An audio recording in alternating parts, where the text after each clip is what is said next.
Good. How you been? Thanks for having us. Of course. Yeah, good. A good friend, Bernardo Pena, he's the guy that came to me and say, what's this Liberty Walk E92 all about? And so, you know, I made a bunch of phone calls like, how can I get my hand on one of these Liberty Walk E92 kits? And sure enough, we got in touch with Liberty Walk USA, and you know, I told them who we were and what we did and what we could bring to the table, kind of deal. And they got us a kit. That year, 2012, when they released that kit, it was for MFest release, and we ended up building Cato's M3 and Bernardo's M3 at the same time. But we had literally like 2 weeks to build a car.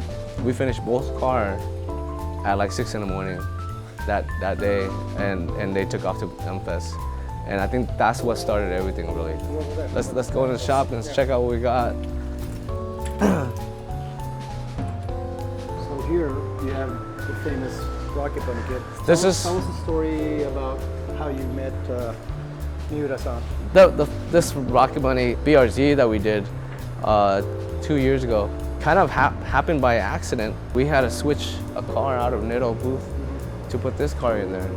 And what's cool is that Miura saw this car and was kind of amazed and ended up looking for us to see who was the builder with this car.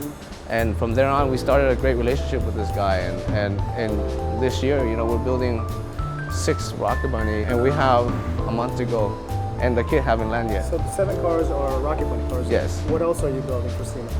We've got the Liberty Walk Challenger outside, my M4, the Liberty Walk R8. There's an M5 that we're building, that's a mile wide body. So they know that next week is going to be crunch time for us. You know, cross my fingers, hopefully everything's going to work out. I mean, I've never had I take it back. Last year I had one panic attack where I actually went to go pick up a Liberty Walk kit. Not one, but 3. We had very little time to work with, and I literally broke down.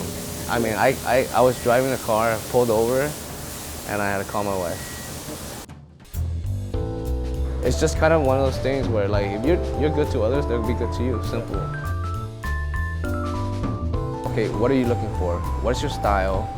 And I try to pick your brains to see what you like, and then I offer my feedback. Like, this is what maybe you should do. You know, I allow the customer to say, this is what I want to do, but at the same time, if you wanted to do something to your car that I don't agree on, I probably wouldn't take on the job.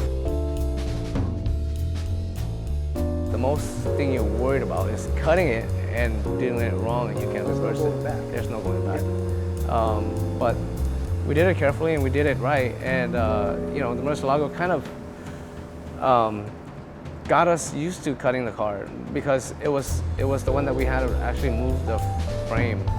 When we heard that the Ferrari came out, you know, of course we kind of got scared because we didn't know how the frame was in the Ferrari. And when we got it, realized that we didn't have to cut the frame.